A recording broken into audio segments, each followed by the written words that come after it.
Did you know that coffee is actually the second most traded commodity in the world after oil?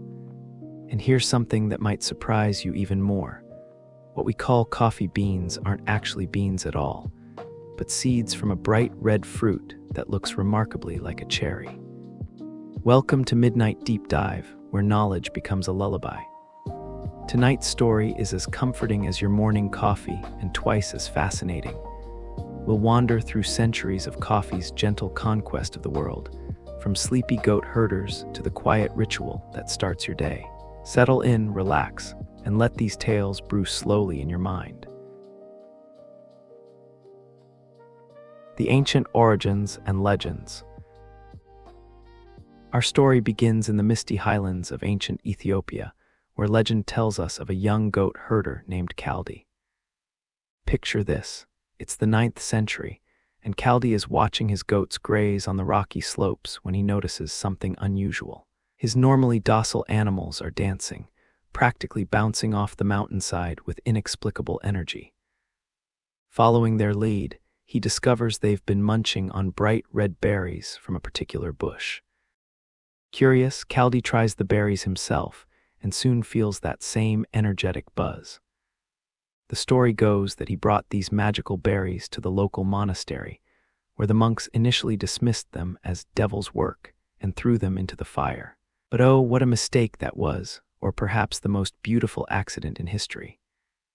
The aroma that rose from those burning seeds was so intoxicating, so rich and complex, that they quickly raked the roasted beans from the flames, ground them up, and mixed them with hot water. And so, according to legend, the very first cup of coffee was born from what was meant to be destruction. Now, while Kaldi's story is beautiful, the actual origins of coffee are probably far more gradual and practical. Archaeological evidence suggests that the coffee plant, Coffea arabica, has been growing wild in the Ethiopian highlands for centuries. The indigenous Oromo people had long traditions of using coffee. They would mix the ground beans with butter to create energy-rich snacks for long journeys, or chew the fresh berries during religious ceremonies. These early Ethiopian coffee rituals were deeply spiritual. Imagine sitting in a circle as the sun sets over the highlands, watching as green coffee beans are slowly roasted over an open fire, the smoke carrying prayers and intentions up to the heavens. The beans would crackle and pop, releasing their oils, filling the air with an aroma that seemed to connect earth and sky. From Ethiopia, coffee made its way across the Red Sea to Yemen, where Sufi mystics in the port city of Mocha, yes, that Mocha, began incorporating it into their religious practices. These dedicated monks would drink coffee to stay alert during their midnight prayers, believing that this divine beverage helped them achieve a closer connection to the spiritual realm. The Ottoman word kav comes from the Arabic kawa, which some scholars believe originally meant wine of the bean. The global journey. By the 15th century, coffee had spread throughout the Ottoman Empire, and Istanbul's first coffee house opened in 1554. These weren't just places to drink coffee, they were centers of intellectual discourse, political debate, and social revolution. The Ottoman authorities grew so concerned about these hotbeds of discussion that they sometimes tried to ban coffee altogether. But you can't stop a revolution that smells so good. The story of how coffee reached Europe is filled with intrigue and religious controversy. Venetian merchants were the first to bring coffee to European shores in the late 16th century, but many Christians viewed this dark, bitter brew with suspicion. They called it Satan's drink, believing it was an Islamic plot to corrupt Christian souls. The controversy grew so intense that Pope Clement VIII was asked to take an official stance. Legend has it that the Pope decided to taste the controversial beverage for himself. After taking a thoughtful sip, he reportedly declared, "This Satan's drink is so delicious that we should fool Satan by blessing it and making it a truly Christian beverage." Whether this story is entirely true or not, coffee was indeed embraced by the Catholic Church, and coffee houses began sprouting across Europe like mushrooms after rain. Vienna's coffee culture has a particularly romantic origin story. In 1683, after the Ottoman siege of Vienna was broken, the retreating Turkish army left behind sacks of what the Viennese initially thought was animal feed. A resourceful spy named Franz Georg Kolskitsky, who had lived among the Turks and recognized the precious beans, claimed them as his reward. He opened Vienna's first coffee house, though he had to sweeten the bitter brew with honey and milk to suit European tastes, and thus, some say, the cappuccino ancestor was born. Meanwhile, the Dutch were busy establishing coffee plantations in their colonies. Java became so synonymous with coffee that we still use the word today. Picture those early Dutch settlers in the misty mountains of Java, carefully tending to coffee plants that had traveled thousands of miles from their African homeland. The Dutch jealously guarded their coffee plants, but inevitably, seeds found their way to other tropical colonies. The journey to the Americas began with a single plant gifted to King Louis XIV of France in 1714. This lone coffee tree, kept in the royal greenhouse in Paris, became the parent of most Latin American coffee. A French naval officer named Gabriel de Clue is credited with bringing coffee to the Caribbean island of Martinique in 1720. Carefully nursing a single precious seedling during the treacherous Atlantic crossing, allegedly sharing his own water ration with the plant during periods of drought at sea. From Martinique, coffee spread like wildfire throughout Central and South America, finding perfect growing conditions in the volcanic soils and mountain climates. Each region began developing its own distinct coffee character, the bright, wine-like notes of Ethiopian varieties, the chocolate undertones of Brazilian beans, the citrusy complexity of Central American coffees. The science of the bean. Now let's pause our historical journey and delve into what coffee actually is, because there's magic in understanding the science behind your morning ritual. That coffee bean in your grinder, it's not a bean at all, but the seed of a fruit, specifically, a cherry-like fruit that grows on evergreen shrubs in the coffee belt around the equator. Picture a coffee farm at dawn, rows of glossy green bushes stretching across mountain slopes, heavy with clusters of bright red cherries that look good enough to eat. And indeed, they are. The flesh is sweet and slightly tangy, though it's quite thin compared to the precious seeds inside.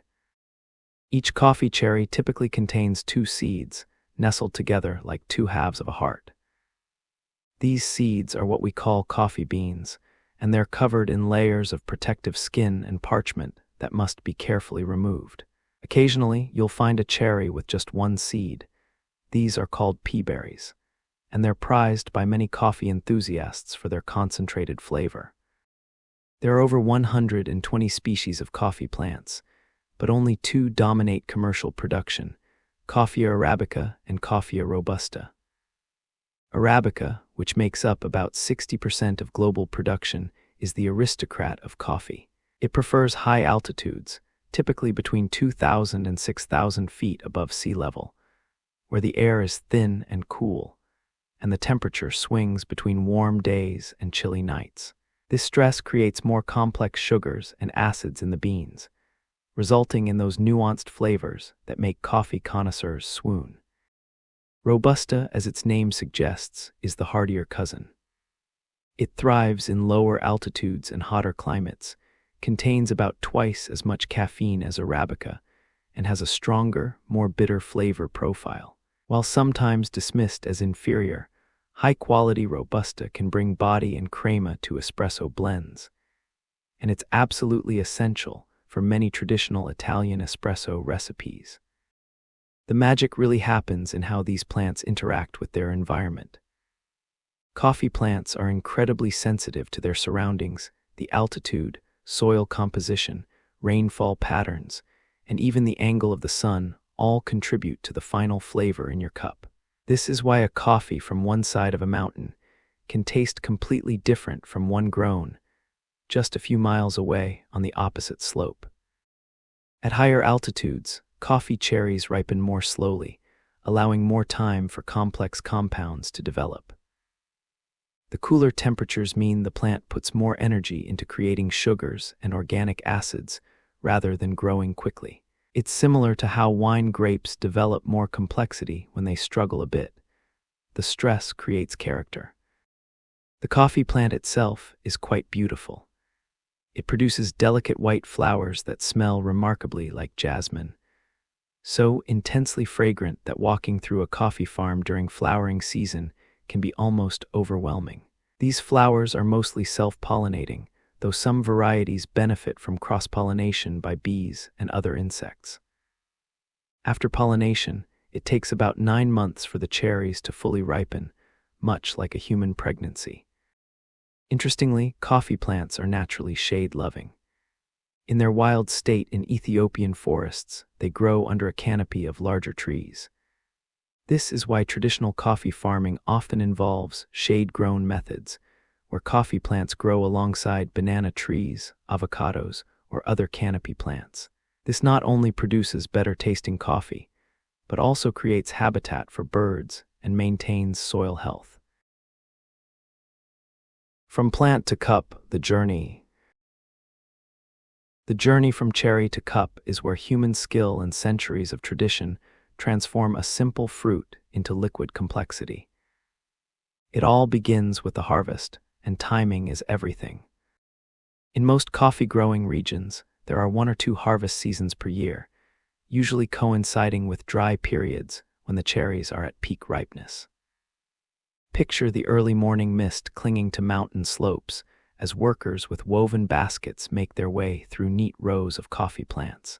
The best coffee is still picked by hand, cherry by cherry, selecting only the deep red ones while leaving the green and yellow ones for future passes.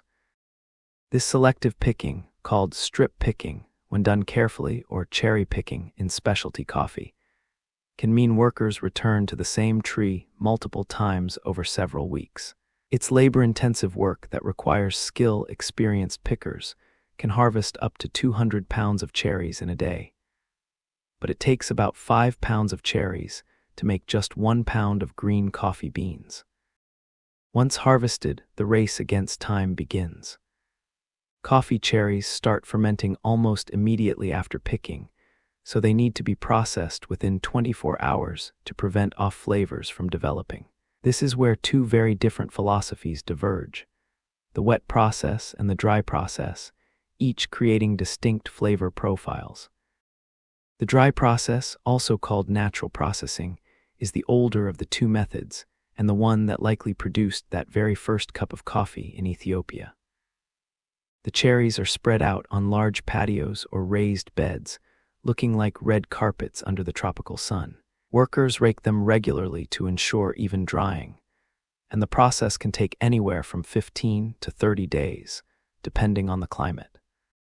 During this time, the cherry slowly dehydrates, while the seeds inside continue to absorb sugars and flavors from the fruit. The result is often a sweeter, fruitier coffee with wine-like characteristics. You can imagine the aroma rising from these drying beds, sweet, intense, almost intoxicating. The wet process, developed more recently, involves removing the fruit pulp from the beans within hours of harvesting. The cherries are fed into a pulping machine that squeezes out the seeds, leaving them covered in a sticky substance called mucilage. These mucilage-covered beans are then fermented in large concrete tanks, or tile-lined pools, for 12 to 48 hours. This fermentation stage is crucial and requires constant monitoring. The beans bubble and foam as natural yeasts and bacteria break down the mucilage, creating byproducts that contribute to the coffee's final flavor. The fermentation produces heat, and you can actually feel the warmth rising from the tanks. When the fermentation is complete, the beans are washed clean and dried on patios or in mechanical dryers. Wet processed coffees tend to be cleaner and brighter, with more pronounced acidity and clarity of flavor. The process removes most of the fruit character, allowing the intrinsic qualities of the bean itself to shine through.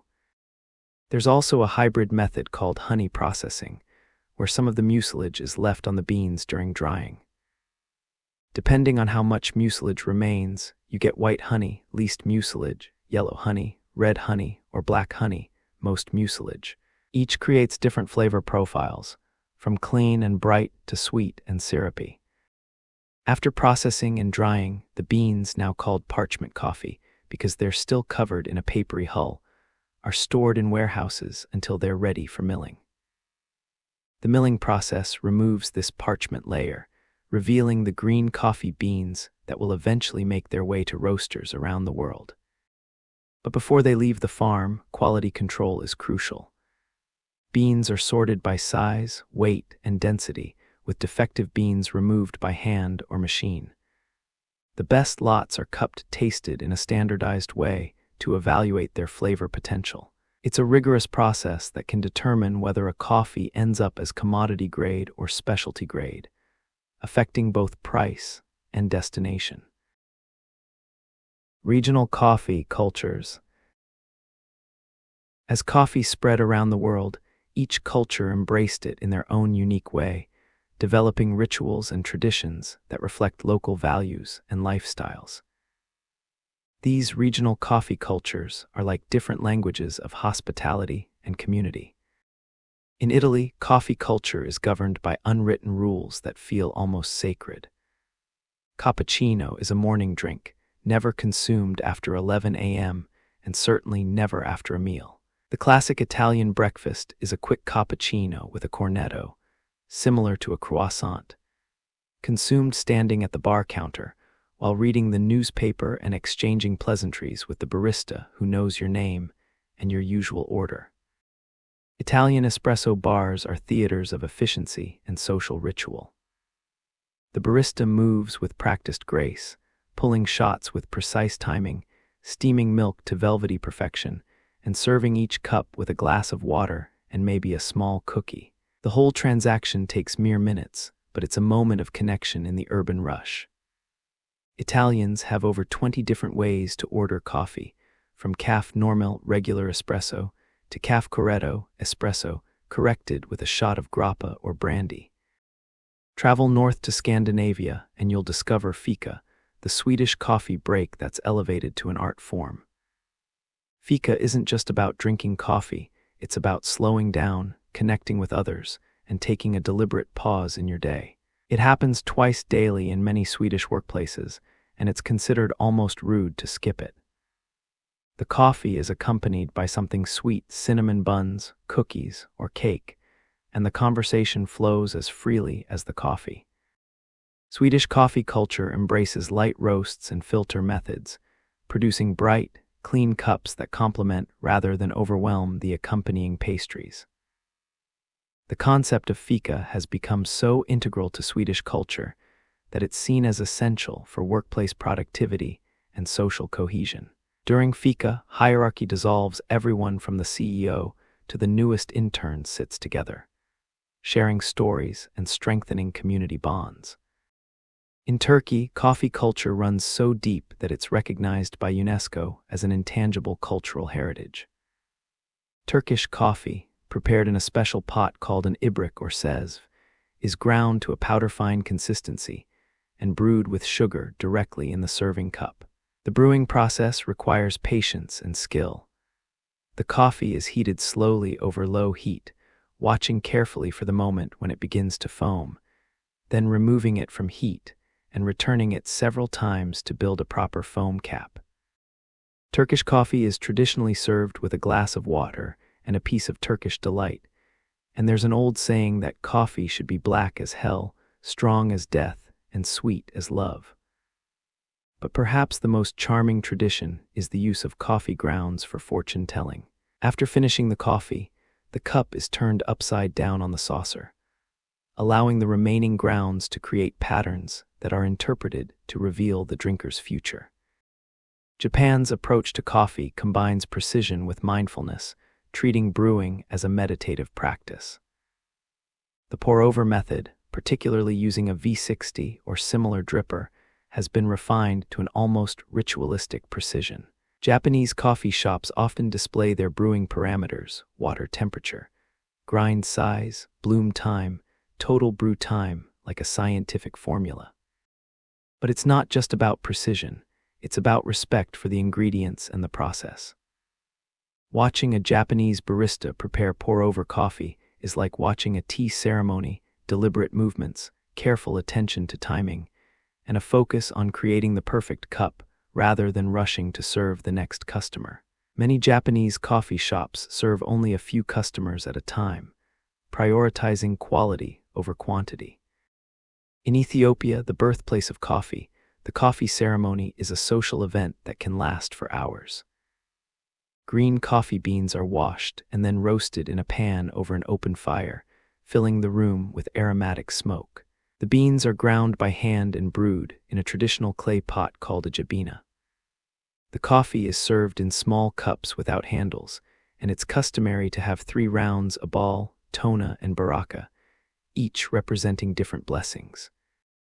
Incense burns throughout the ceremony, creating a multisensory experience that engages not just taste but smell and sight.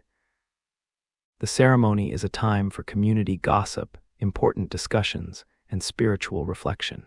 It's said that the spirit of the coffee isn't released until the 3rd round, making this final cup the most important.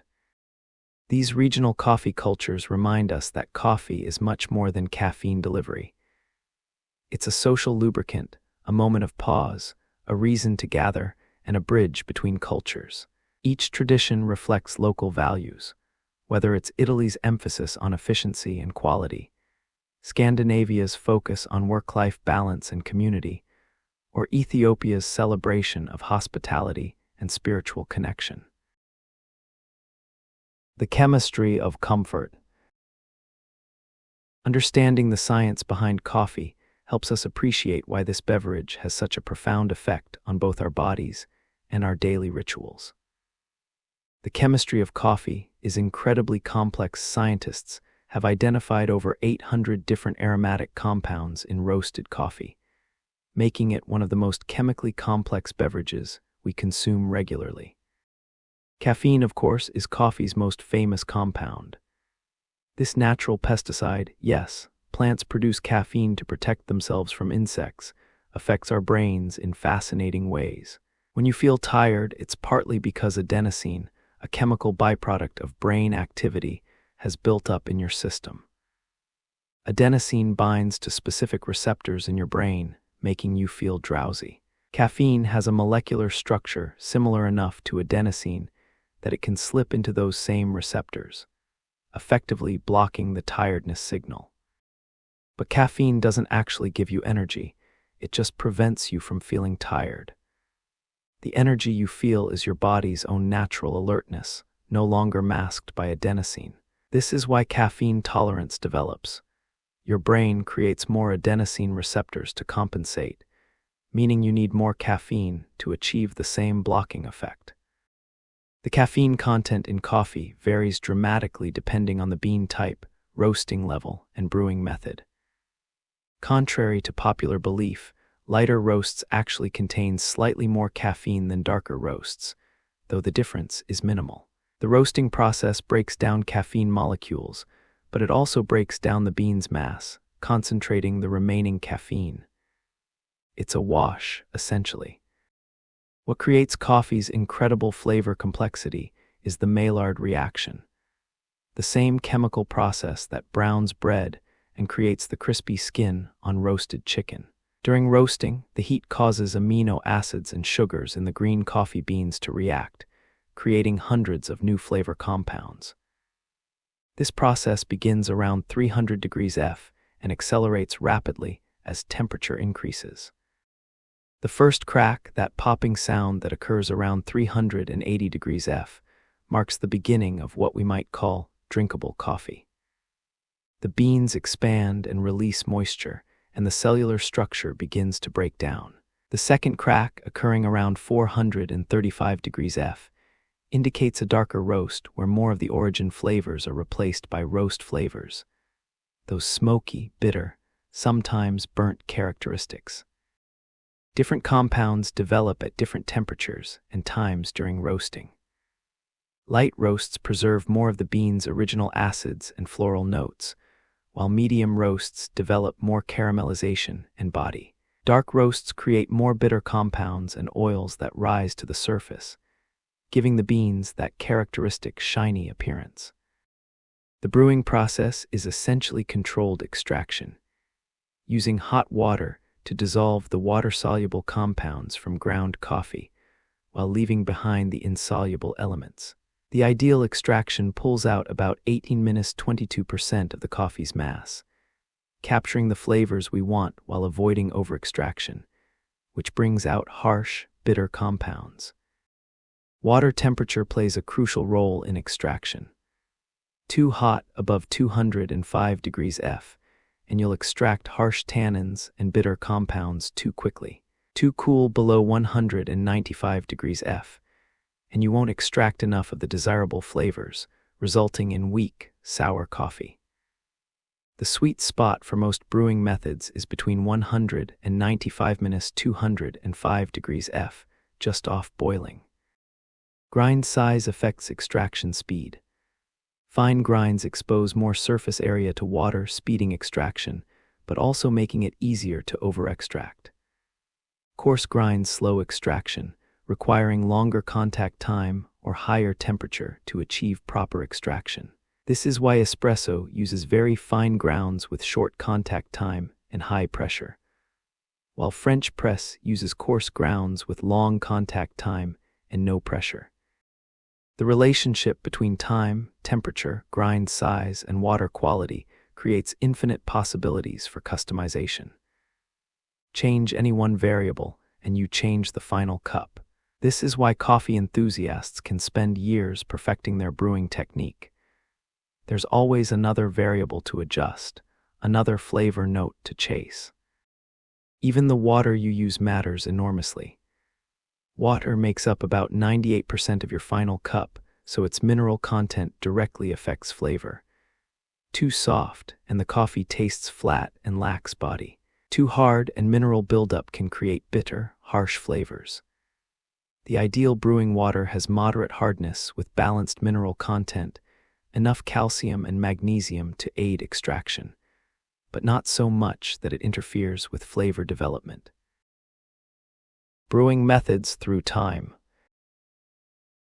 The evolution of coffee brewing methods tells the story of human ingenuity and our endless quest for the perfect cup. Each method represents a different approach to the fundamental challenge of extracting flavor from ground coffee beans, and each produces distinctly different results. The earliest brewing method was probably quite simple. Ethiopian tribesmen would boil whole coffee beans in water, creating a crude but effective extraction. This evolved into the Turkish method, where finely ground coffee is simmered with water and sugar in a specially designed pot called an ibrik or sezv. Turkish coffee brewing requires patience and attention. The coffee, ground to a powder-fine consistency, is mixed with cold water and sugar in the ibrik. The mixture is heated slowly over low heat, allowing it to warm gradually. As it heats, the coffee begins to foam, rising in the pot. The skilled brewer removes it from heat just as the foam reaches the rim, then returns it to heat. This process is repeated several times, building layer upon layer of foam that will cap the finished coffee. The result is incredibly strong, almost syrupy coffee with a layer of grounds at the bottom of the cup. It's sipped slowly, both for enjoyment and necessity. Drink too quickly, and you'll get a mouthful of grounds. This method, unchanged for centuries, produces coffee that's as much about the ritual as the result. The invention of the espresso machine in late 19th century, Italy revolutionized coffee brewing. Angelo Moriando patented the first steam-driven coffee machine in 1884, but it was Luigi Bezzera who, in 1901, created the first machine that could brew individual cups quickly using steam pressure. The word espresso means pressed out in Italian, referring to the pressure used to force hot water through finely ground coffee. Early espresso machines were magnificent beasts of brass and copper, hissing and steaming like industrial equipment. The barista was part technician, part performer, managing steam pressure and timing with practiced skill. These lever-operated machines required physical strength to pull each shot, hence the term pulling a shot, and produced espresso with the characteristic crema, that golden foam layer that sits atop a properly extracted espresso.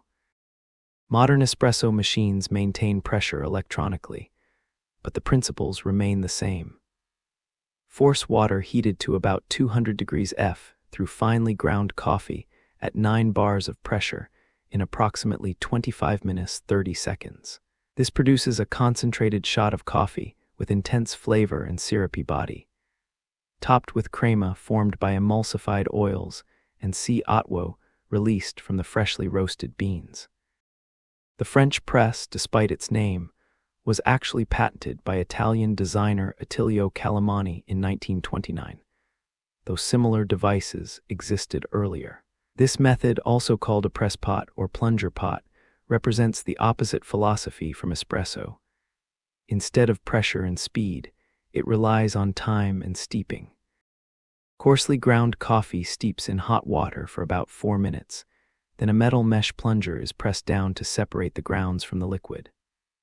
The result is full-bodied coffee with more oils and sediment than paper-filtered methods, creating a rich, sometimes slightly cloudy cup that showcases the coffee's natural character without the brightness that paper filters can provide. Pour-over methods gained popularity in the 20th century, with each culture developing its own variations. The German invented Chemex, with its elegant hourglass shape and thick paper filters, produces clean, bright coffee by removing oils and fine particles. The Japanese V60, with its spiral ridges and large opening, allows for more control over flow rate and extraction. Pour-over brewing is both simple and complex. At its most basic, you pour hot water over ground coffee and let gravity do the work. But the details matter enormously: the pouring pattern, the water temperature, the bloom time when sea otwo escapes from freshly roasted beans, the total brewing time. Skilled pour-over brewing can highlight specific flavors in ways that automatic machines cannot. The automatic drip coffee maker, invented in 1954 by Gottlob Widmann, brought consistent coffee brewing to homes and offices worldwide.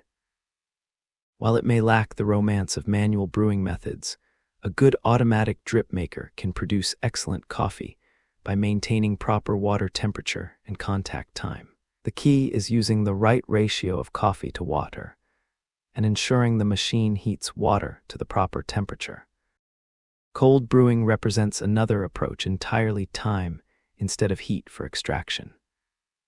Coffee grounds steep in cold or room temperature water for 12 minutes 24 hours, creating a concentrate that's naturally sweet and low in acidity. The long extraction time pulls out different compounds than hot brewing, resulting in coffee that's smooth and mellow, often described as less bitter than traditional hot coffee. Each brewing method has devoted followers who swear by their preferred approach. Espresso lovers appreciate the intensity and speed. French press enthusiasts enjoy the full body and oils. Pour-over devotees love the control and clarity, and cold brew fans embrace the smooth, mellow character. There's no single best method. Each offers a different window into coffee's complex personality. Coffee and the human body. Coffee's relationship with our bodies goes far deeper than simple caffeine stimulation. Understanding how coffee interacts with our physiology helps explain why this beverage has become so integral to daily life for billions of people worldwide. When you drink coffee, caffeine begins entering your bloodstream within 15 minutes, but peak absorption occurs between 30 minutes to 60 minutes after consumption. This is why that morning cup doesn't hit immediately. Your body is still processing and distributing the caffeine. The half-life of caffeine in healthy adults is typically 3 minutes 5 hours, meaning that if you drink coffee at 2 p.m., half the caffeine is still in your system by 5 minutes 7 p.m. But here's where individual differences become fascinating. Your genes determine whether you're a fast or slow caffeine metabolizer. About half the population carries genetic variants that make them fast metabolizers. They process caffeine efficiently and can drink coffee later in the day without affecting sleep. The other half are slow metabolizers who may feel jittery from a single cup, or find that afternoon coffee keeps them awake well into the night. This genetic difference explains why coffee affects people so differently.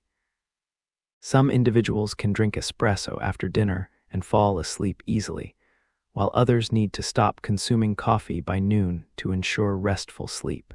Neither response is better or worse. It's simply biological variation, like having different eye colors. Coffee's interaction with our circadian rhythms is particularly intriguing. Cortisol, our natural alertness hormone, peaks naturally in the morning, which is why some sleep experts suggest waiting 90 minutes after waking before drinking coffee. This allows your natural cortisol to work first, then supplements it with caffeine as cortisol levels begin to decline. Many people find this timing reduces the afternoon caffeine crash and improves overall energy stability.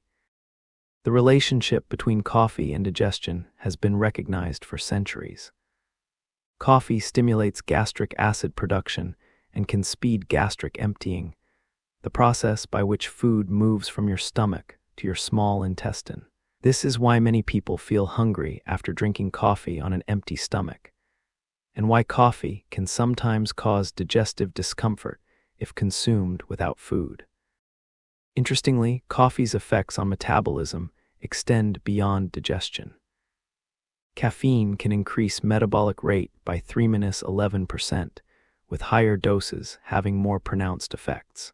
This boost in metabolism can last several hours and may contribute to coffee's association with weight management, though the effects are modest and temporary. Recent research has revealed coffee's surprising health benefits, largely attributed to its high concentration of antioxidants. Coffee is actually the largest source of antioxidants in the typical Western diet, providing more antioxidants than fruits and vegetables combined for many people. These compounds, including chlorogenic acids and quinoids, may help protect against cellular damage and inflammation. Studies have suggested associations between regular coffee consumption and reduced risk of several conditions, including type 2 diabetes, Parkinson's disease, liver disease, and certain types of cancer. However, it's important to note that correlation doesn't equal causation, and these potential benefits apply to moderate consumption, typically defined as 3-4 cups per day. The ritual aspect of coffee consumption may provide psychological benefits beyond the physiological effects of caffeine. The morning coffee ritual creates a structured transition from sleep to wakefulness, providing a few minutes of mindful pause before the day begins. This ritualistic element can reduce stress and create positive associations that enhance the overall coffee experience. Coffee's effect on mood involves more than just alertness. Caffeine blocks adenosine receptors, which not only reduces fatigue, but can also influence dopamine pathways associated with pleasure and reward. This may explain why coffee drinking often becomes habitual beyond simple caffeine dependence. The brain begins to associate coffee with positive feelings and experiences. For many people, the act of holding a warm cup provides physical comfort, especially in cooler weather. This simple pleasure connects to our deep evolutionary associations between warmth and safety, making coffee consumption inherently soothing on a primal level. The warmth, combined with familiar aromas and flavors, creates a multisensory experience of comfort and security. The art and ritual of coffee preparation. The preparation of coffee has evolved into an art form that engages all the senses and connects us to centuries of tradition. From the meditative act of hand-grinding beans to the precise choreography of pour-over brewing, coffee preparation offers moments of mindfulness in our hurried modern lives. The sound of coffee beans cascading into a grinder creates anticipation, that distinctive rattling promise of the ritual to come. Hand grinding coffee with a manual grinder transforms preparation into a meditative practice. The resistance of the beans, the rhythm of turning the handle, the gradual accumulation of freshly ground coffee. Each element slows us down and focuses our attention on the present moment. The aroma released during grinding is often more complex and intense than the final brewed coffee. This is because grinding ruptures cell walls and releases volatile compounds that begin dissipating immediately. Coffee professionals often evaluate coffee quality by the fragrance of freshly ground beans, identifying floral notes, fruit characteristics, or roast qualities that might be subtler in the finished cup. Coffee cupping, the standardized method used by professionals to evaluate coffee, has become a ritual that anyone can learn and appreciate. Cupping involves smelling dry grounds, then wet grounds after adding hot water, breaking the crust that forms on top, and finally tasting the coffee with deliberate slurps that atomize the liquid and spread it across the palate. The language of coffee tasting has developed its own poetry. Tasters might describe a coffee as having bright acidity, chocolate undertones, floral aromatics, or wine-like characteristics. These descriptors aren't pretentious. They're attempts to communicate the incredibly complex sensory experience that coffee provides. Professional cuppers can identify specific flavor compounds and even guess processing methods or growing conditions from taste alone. Traditional coffee vessels reflect cultural values and enhance the drinking experience in subtle ways. Turkish coffee cups are small and handleless, designed to be held delicately and sipped slowly. Italian espresso cups are thick-walled to retain heat and small-sized to concentrate the intense flavor. Ethiopian coffee is traditionally served in small, handleless clay cups that retain heat while allowing drinkers to feel the warmth through the clay. The Japanese tea ceremony influenced modern coffee preparation rituals, emphasizing precision, mindfulness, and respect for ingredients. Watching a skilled Japanese barista prepare pour-over coffee is like witnessing a meditation in motion. Every movement is deliberate, every timing precise, every element considered. Modern pour-over techniques have become almost choreographic. The circular pouring motion, starting from the center and spiraling outward, ensures even saturation of the coffee bed. The pause between pours allows the coffee to bloom and release gases. The total timing, from first pour to final drip, requires attention and patience that transforms brewing from routine task into mindful practice. Even something as simple as the morning coffee ritual carries deeper meaning. For many people, the first cup of coffee represents the transition from private self to public self, from the vulnerability of sleep to the competence required by the day ahead. This daily ritual provides structure, comfort, and a few minutes of personal time before engaging with the world's demands. The psychology of coffee shop design recognizes coffee's role as social lubricant and creative catalyst. Successful coffee shops balance stimulation with comfort, providing enough ambient noise and activity to feel lively without becoming chaotic. The combination of warm lighting, comfortable seating, and the sounds of espresso machines and quiet conversation creates an environment that many people find more conducive to work or relaxation than their own homes. Coffee shop acoustics are carefully considered. The hiss of steam wands, the grind of coffee beans, the gentle murmur of conversation all contribute to what researchers call intermediate distraction. This level of background stimulation can actually enhance creativity and focus for many people, explaining why coffee shops have become such popular workspaces. The ritual of preparing coffee connects us to millions of people performing similar rituals worldwide. Whether it's the elaborate Ethiopian coffee ceremony, the precise Italian espresso preparation, or the meditative Japanese pour-over, coffee preparation rituals remind us that some human activities transcend cultural boundaries and connect us to our shared humanity. Coffee's unexpected connections. Coffee's influence extends far beyond the beverage itself, weaving through literature, politics, music, and social movements in ways that have shaped human culture for centuries. Throughout literary history, coffee has served as both inspiration and character. The great French writer Honoré de Balzac consumed enormous quantities of coffee while writing, eventually developing a method of eating dry coffee grounds to intensify the stimulation. He wrote, "Coffee is a great power in my life." His detailed descriptions of this practice reveal an almost mystical relationship with coffee's creative powers. Voltaire allegedly drank 40 cups of coffee daily and lived to be 83, remarkable for the 18th century. When warned that coffee was a slow poison, he reportedly replied that it must indeed be slow, since he had been drinking it for 65 years and was still alive. Whether these stories are entirely accurate matters less than their persistence. They reflect coffee's deep association with intellectual achievement and creative endurance. Coffee houses played crucial roles in political revolutions across Europe and America.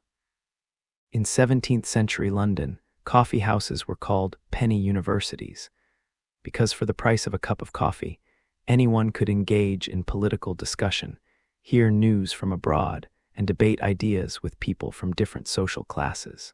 These establishments became so associated with seditious talk that King Charles II briefly tried to ban them in 1675.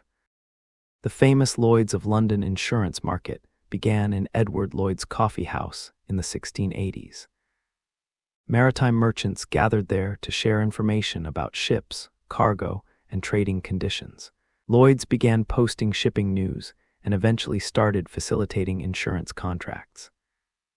The connection between coffee houses and commerce was so strong that the London Stock Exchange also traces its origins to coffee house meetings.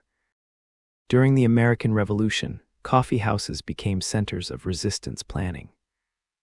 The Green Dragon Tavern in Boston, which served both coffee and alcohol, was called the headquarters of the Revolution by Daniel Webster. Many of the planning meetings for the Boston Tea Party took place in coffee houses, and coffee's association with American patriotism dates from this period. The relationship between coffee and jazz music runs deeper than late-night venues. Jazz musicians often worked in coffee houses during the day and clubs at night, and coffee became associated with the creative, improvisational spirit of jazz. The famous Blue Note Coffee House in New York showcased jazz talent, while Seattle's coffee culture in the 1980s and 90s provided venues for emerging musicians who would later influence the grunge movement. Coffee's role in warfare might seem mundane, but it was crucial for morale and effectiveness. During World War I, soldiers received coffee rations, and the familiar taste provided psychological comfort in traumatic circumstances. The phrase "cup of Joe" may derive from Josephus Daniels, the U.S. Secretary of the Navy who banned alcohol on ships, making coffee the strongest drink available to sailors. Napoleon's continental system, which attempted to block British trade with Europe, inadvertently promoted coffee consumption. When traditional tea supplies were disrupted, Europeans turned increasingly to coffee. This economic warfare actually helped establish coffee as Europe's preferred hot beverage, with lasting cultural consequences. The temperance movement in America found an unexpected ally in coffee. As activists worked to reduce alcohol consumption, they promoted coffee houses as alternatives to saloons. Coffee became associated with sobriety, productivity, and moral virtue, themes that continue to influence how we think about coffee today. In the Islamic world, coffee houses became centers of learning and intellectual discourse. The University of Al-Azhar in Cairo was surrounded by coffee houses, where scholars continued theological and philosophical discussions outside formal academic settings. This tradition of coffee houses as intellectual spaces spread throughout the Ottoman Empire and influenced European coffee house culture. Coffee's connection to the insurance industry extended beyond Lloyd's of London. Coffee houses provided neutral meeting spaces where merchants could negotiate contracts, share risk information, and establish trust relationships essential for long-distance trade. The transparency and public nature of coffeehouse discussions helped create the social capital necessary for complex commercial relationships. Even today's coworking spaces and startup culture echo the original coffeehouse model, shared spaces, where people from different backgrounds come together, exchange ideas, and form business relationships over coffee. Many successful companies have traced their origins to conversations that began in coffee shops, continuing a tradition that stretches back centuries. The connection between coffee and journalism also runs deep. Newspapers were first read and discussed in coffee houses, and many early newspapers were published by coffee house owners who gathered news from their customers. The tradition of reading morning newspapers over coffee continues today, though the newspapers are increasingly digital and the coffee might be consumed at home. Coffee mysteries and legends. Coffee's long history has accumulated its share of unsolved mysteries, persistent legends, and curious phenomena that continue to intrigue enthusiasts and researchers alike.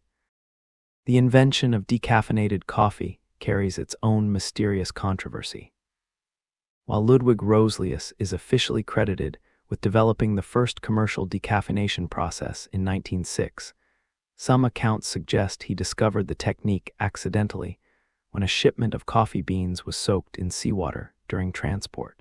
Other stories claim the process was developed deliberately to allow his father, who suffered from coffee sensitivity, to enjoy the beverage without stimulation. What's less disputed but equally intriguing is the initial suspicion that greeted decaf coffee. Many coffee drinkers viewed it as an abomination. Coffee without caffeine seemed to defeat the purpose entirely.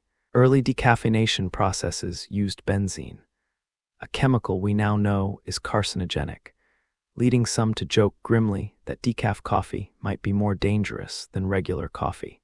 Modern decaffeination uses safer methods like water processing or carbon dioxide, but some coffee purists still view decaf with suspicion. The legend of the perfect cup has inspired obsessive behavior for generations.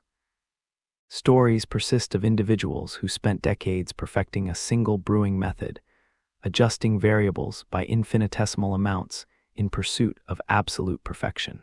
One famous tale tells of a Japanese coffee master who spent 30 years developing a single pour-over technique, timing his pours to the second and measuring water temperature to fractions of degrees.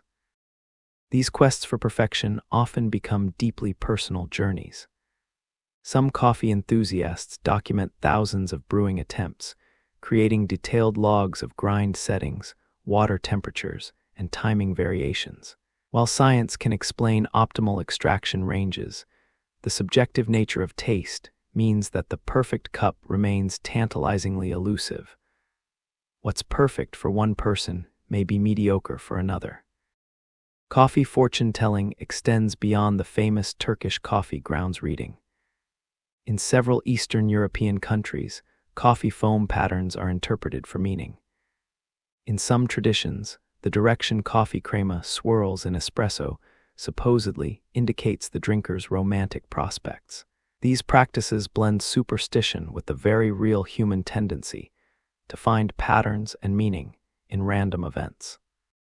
Armenian coffee fortune-telling uses elaborate interpretation systems for coffee grounds patterns.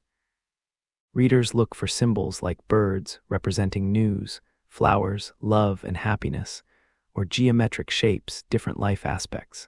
The practice requires turning the finished cup upside down on the saucer, allowing grounds to create patterns that are then interpreted. While dismissed by skeptics, these traditions provide social bonding and storytelling opportunities that strengthen community connections.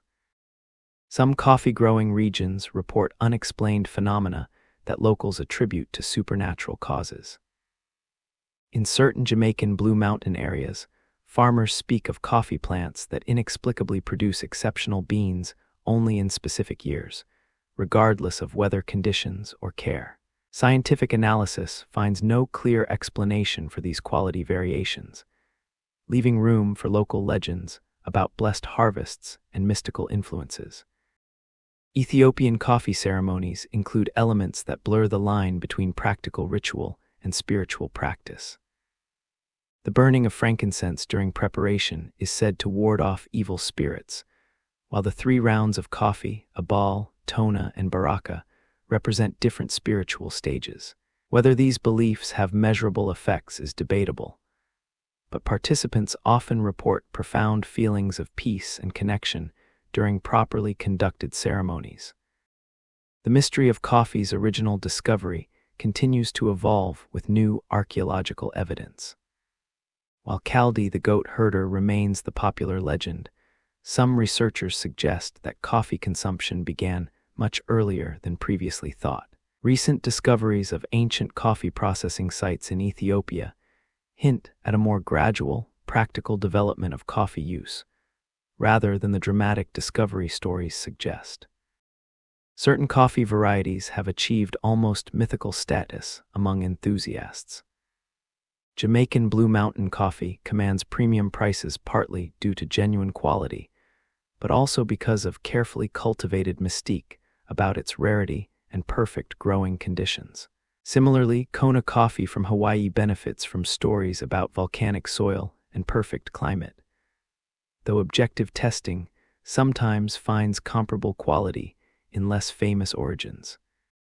The persistence of coffee shop regulars who occupy the same seat daily, order identical drinks, and maintain elaborate personal rituals has fascinated anthropologists. These individuals often develop superstitious behaviors around their coffee routine, believing that changing any element will disrupt their luck or productivity. While likely psychological rather than mystical, these behaviors demonstrate coffee's power to provide structure and meaning in daily life. Some coffee professionals report developing almost supernatural sensitivity to coffee quality, claiming they can identify specific farms, processing methods, or even harvest dates through taste alone. While extensive training and experience explain most of this ability, the precision achieved by master cuppers sometimes seems to border on the mystical, identifying subtleties that scientific instruments can barely measure.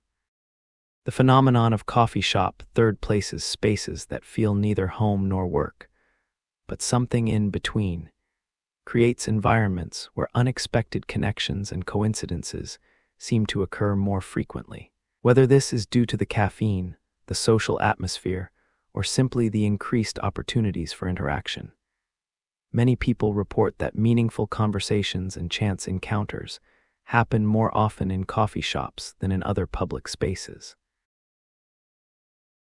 Modern coffee culture. The past few decades have seen coffee culture undergo a dramatic transformation, evolving from a simple morning stimulant into a sophisticated beverage category, rivaling wine in complexity and appreciation. This movement, often called the third wave of coffee, treats coffee as artisanal craft rather than commodity. The first wave of coffee culture was about convenience and caffeine, instant coffee, percolators, and the rise of brands like Folgers and Maxwell House. Coffee was coffee, and the goal was caffeination rather than appreciation. The second wave, exemplified by Starbucks, introduced Americans to espresso-based drinks and began the process of elevating coffee from utilitarian beverage to daily luxury. The third wave treats coffee like wine, emphasizing origin, processing method, roasting technique, and brewing precision. Coffee shops display information about altitude, processing method, and flavor notes like wine shops describe terroir and vintage. Baristas become coffee sommeliers, trained to identify subtle flavor differences and guide customers toward their preferences. This movement coincided with increased direct trade between roasters and coffee farmers, cutting out middlemen and ensuring more money reaches the producers. Many third-wave roasters visit their partner farms, working directly with farmers to improve processing methods and coffee quality. This relationship approach has improved both coffee quality and farmer livelihoods in many regions. Specialty coffee scoring became standardized, with trained cuppers evaluating coffees on attributes like aroma, flavor, aftertaste, acidity, body, and balance. Coffees scoring 80 points or above on a 100-point scale are considered specialty grade, commanding premium prices and careful handling throughout the supply chain. The rise of home brewing during recent years has been remarkable. Coffee equipment that was once exclusive to commercial settings became available to home brewers' precision grinders, temperature-controlled kettles, high-end espresso machines. Online communities share brewing techniques, troubleshoot problems, and debate the merits of different equipment and methods. Subscription services emerged, delivering freshly roasted, single-origin coffees to doorsteps, often with detailed brewing instructions and background information about the farm and processing method. This direct-to-consumer model allowed small roasters to reach national markets and educated consumers about coffee diversity. The specialty coffee movement has also embraced sustainability and ethics more seriously than ever before. Fair trade certification ensures farmers receive minimum prices and community development premiums. Organic certification guarantees environmental standards. Bird-friendly and Rainforest Alliance certifications promote biodiversity and habitat conservation. Some roasters have gone beyond certification to establish their own sustainability programs, investing in processing equipment at partner farms, providing education and training, and even helping farmers diversify income through tourism or value-added processing. These relationships recognize that sustainable coffee requires sustainable farming communities. Coffee competitions have proliferated, celebrating different aspects of coffee craft. The World Barista Championship judges technical skill, beverage quality, and presentation. The Cup of Excellence program identifies the highest quality coffees from producing countries, with winners selling for premium prices at international auctions. Technology has transformed both production and consumption. Smartphone apps help farmers track harvest data and connect with buyers. Roasting software monitors temperature curves and development time with scientific precision. Brewing apps guide home brewers through step-by-step instructions and ratio calculations. Even payment systems have evolved. Many coffee shops now use tablet-based point-of-sale systems that allow customers to add tips, rate their experience, and receive loyalty rewards automatically. Some shops have eliminated cash transactions entirely, streamlining operations and reducing handling time. The COVID-19 pandemic accelerated many trends in coffee culture. With offices closed and travel restricted, people invested heavily in home brewing equipment. Coffee shops pivoted to takeout and delivery models, often selling retail bags of beans to maintain revenue. Virtual coffee tastings and online brewing classes kept coffee communities connected during isolation. Remote work has changed coffee consumption patterns, with people brewing more coffee at home but potentially visiting coffee shops for different reasons. As workspaces, meeting locations, and social destinations rather than quick caffeine stops. Many shops adapted by improving Wi-Fi, adding power outlets, and creating zones designed for laptop users. Coffee culture has become increasingly democratic and accessible. While high-end equipment and rare beans appeal to enthusiasts, the focus on education and technique means that anyone can improve their daily coffee with better understanding of basics like grind size, water temperature, and brewing ratios.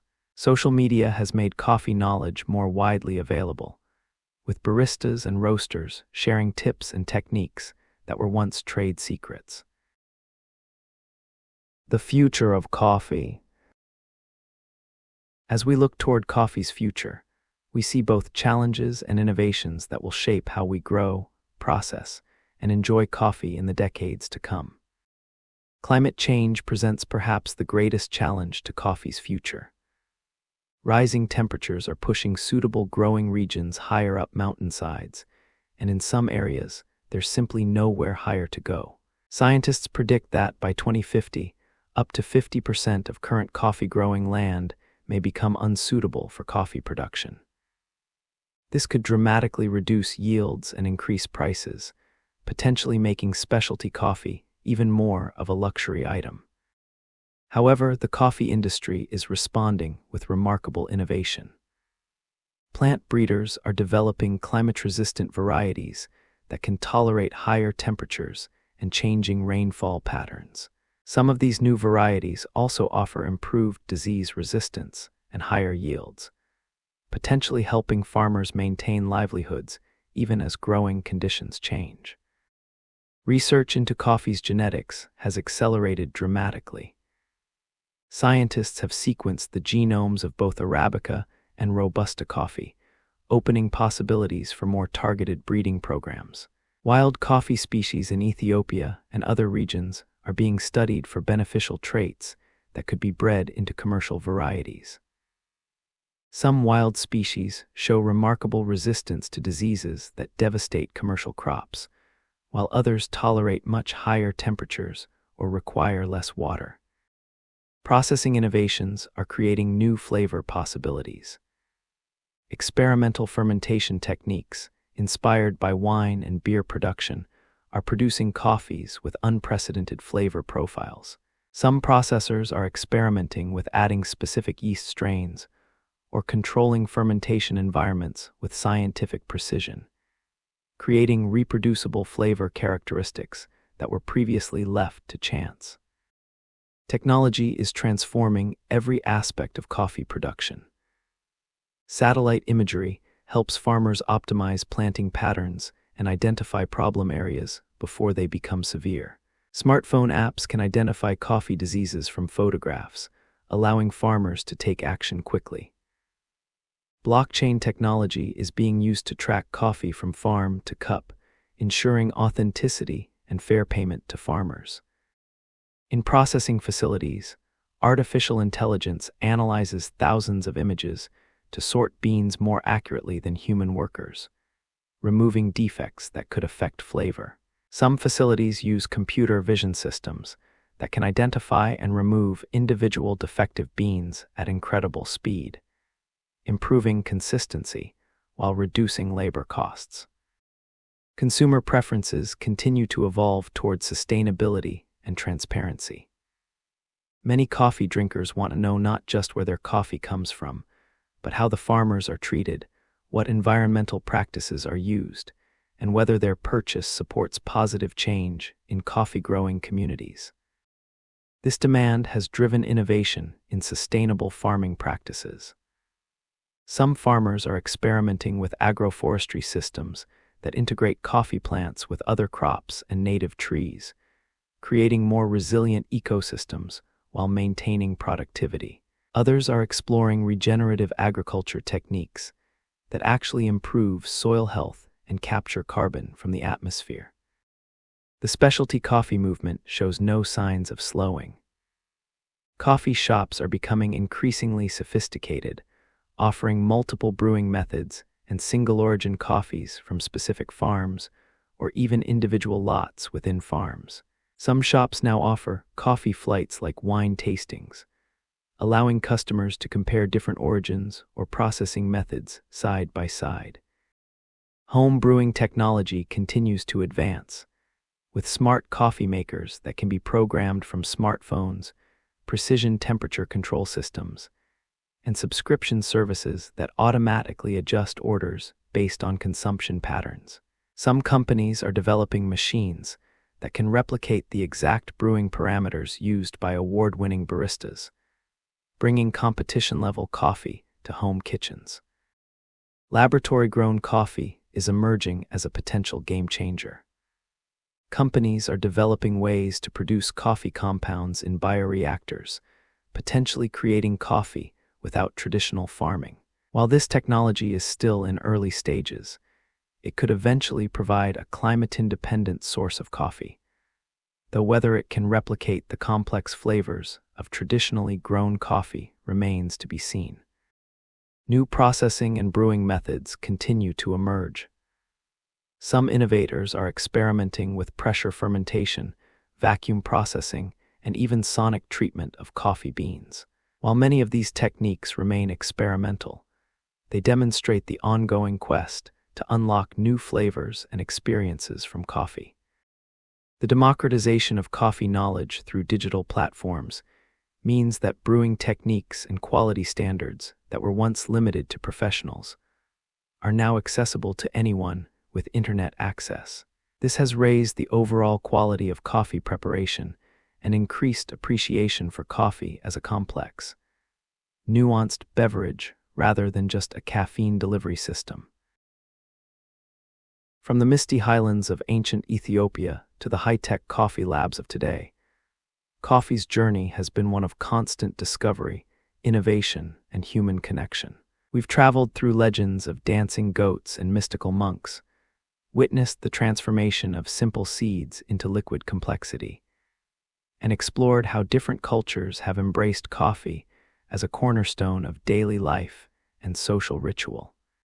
Coffee's story is ultimately our story, a tale of exploration, trade, innovation, and the very human desire to gather, share, and find comfort in simple rituals. Whether it's the precise ceremony of Japanese pour-over, the bustling efficiency of an Italian espresso bar, or the meditative pace of an Ethiopian coffee ceremony, coffee creates moments of pause and connection in our increasingly busy world. As we face the challenges of climate change and sustainability, the coffee industry continues to evolve, driven by the same spirit of discovery that first brought those magical beans from Ethiopian forests to cups around the globe.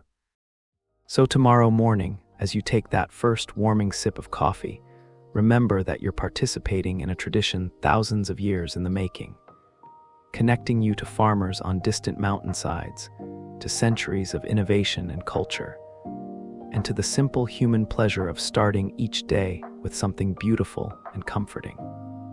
Until next time, may your beans be freshly roasted, your rituals bring you peace, and your sleep as smooth and comforting as your favorite morning brew. Sweet dreams.